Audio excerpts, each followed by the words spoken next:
नमस्कार. चला तर मग आज इतिहासाची पानं जरा वेगळ्याच स्टाईलने उलगडूया. एका फास्ट पेस्ड क्विजमधून आपण ओळखणार आहोत एका अशा क्रांतीसूर्याला ज्यांनी खऱ्या अर्थाने भारताचा चेहरा मोहरा बदलला.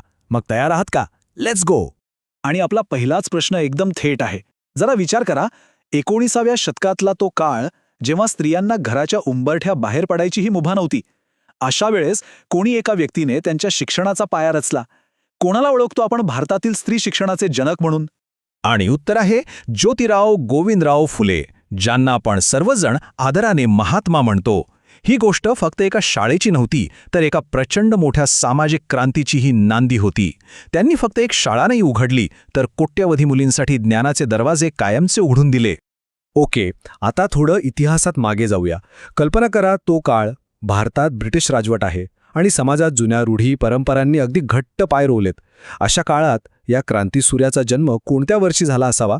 काय वाटतं? अगदी बरोबर, 1827. 11 एप्रिल 1827 पुणे. पण इथे एक इंटरेस्टिंग गोष्ट आहे, माहिती आहे का? त्यांचं मूळ आडनाव फुले नव्हतं, तर ते गोरे होतं. त्यांच्या कुटुंबाचा फुलांचा व्यवसाय होता आणि त्यावरूनच त्यांना लोकांनी इतक्या आदराने फुले हे नाव दिलं. आपण त्यांना महात्मा फुले म्हणतो. महात्मा म्हणजे महान आत्मा. पण ही काही सहज मिळालेली पदवी नव्हती. हा लोकांच्या मनातून आलेला एक प्रचंड मोठा सन्मान होता. तर आपला प्रश्न असा आहे की हा बहुमान त्यांना कोणी दिला आणि कधी दिला? तर उत्तर आहे मुंबईच्या जनतेने. 11 मे 1888 रोजी मुंबईतल्या लोकांनी त्यांच्या अविश्वसनीय कामाबद्दल कृतज्ञता म्हणून त्यांना महात्मा ही पदवी दिली. विचार करा, तो क्षण कसा असेल जेव्हा सामान्य लोकांनी एकत्र येऊन आपल्या खऱ्या हिरोला हा सर्वोच्च सन्मान दिला असेल. चला, आता आपण त्यांच्या कार्याच्या सर्वात तेजस्वी पैलूकडे वळूया. शिक्षण. ती एक ज्योत जी महात्मा फुलेंनी अज्ञानाच्या भयंकर अंधारात पेटवली. पाहूया तर हे पहिलं पाऊल त्यांनी नेमकं कसं उचललं. हा प्रश्न भारतीय इतिहासातल्या एका सुवर्ण क्षणाबद्दल आहे. ती पहिली शाळा जिथे मुलींच्या पायातल्या बेड्या तोडून त्यांच्या हातात पहिल्यांदा पाटी पेन्सिल दिली गेली. कुठे आणि केव्हा सुरू झाली असेल ही ऐतिहासिक शाळा? साल होतं 1848 आणि ठिकाण होतं पुणे इथला भिडेवाडा. हे नाव आणि ही तारीख इतिहासात कायमची कोरली गेली आहे. आणि या क्रांतीत त्यांच्यासोबत खंबीरपणे उभ्या होत्या त्यांच्या पत्नी सावित्रीबाई फुले. लोकांनी त्यांच्यावर दगड फेकले, चिखल फेकला, पण त्या अजिबात डगमगल्या नाहीत आणि बनल्या भारताच्या पहिल्या महिला शिक्षिका. आता या स्लाइडकडे जरा नीट बघा. ही फक्त काही तारखांची लिस्ट नाहीये, तर हे त्यांच्या कामाचं स्पीड दाखवते. 1848 मध्ये मुलींसाठी शाळा, त्यानंतर फक्त 4 वर्षात 1852 मध्ये ज्यांना अस्पृश्य मानलं जायचं त्या मुलामुलींसाठी शाळा, आणि 1855 मध्ये दिवसभर काबाड कष्ट करणाऱ्या मजुरांसाठी रात्रशाळा. त्यांची तळमळ खरंच अविश्वसनीय होती. पण फुलेंची मशाल फक्त शाळांपुरती मर्यादित नव्हती. ती समाजाच्या प्रत्येक अंधाऱ्या कोपऱ्यात पोहोचली होती. त्यांनी फक्त शिक्षणावरच नाही, तर समाजाच्या सडलेल्या विचारसरणीला थेट आव्हान दिलं. बघूया कसं. एका व्यक्तीने लढणं खूप कठीण असतं, म्हणून त्यांनी लोकांना एकत्र आणलं.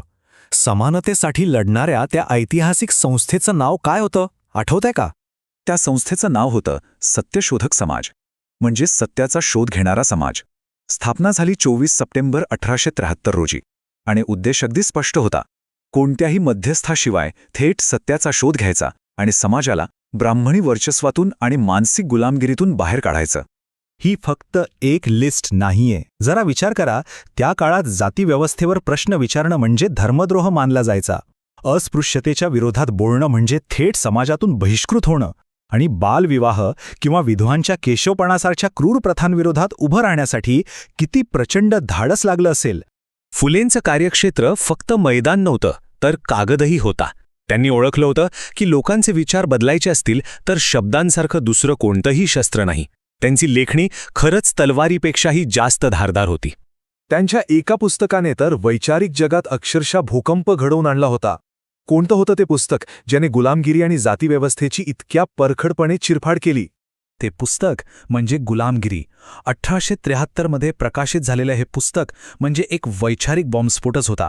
यामध्ये त्यांनी जातीव्यवस्थेच्या अगदी मुळावरच घाव घातला होता. आणि हे बघा, हे त्यांचं प्रसिद्ध वाक्य त्यांच्या संपूर्ण विचारांचं सार सांगतं. विद्येविना मती गेली, म्हणजे शिक्षणाअभावी बुद्धी गेली. मतीविना नीती गेली, बुद्धी गेली की नैतिकता गेली.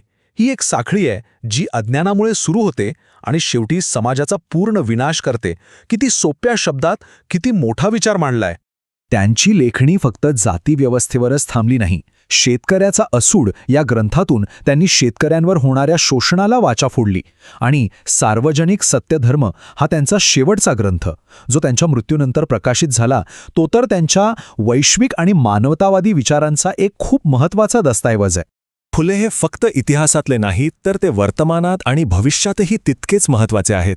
चला, आपल्या प्रश्नमंजुषेच्या शेवटच्या टप्प्यात पाहूया की त्यांच्या विचारांचा वारसा आजही किती जिवंत आहे.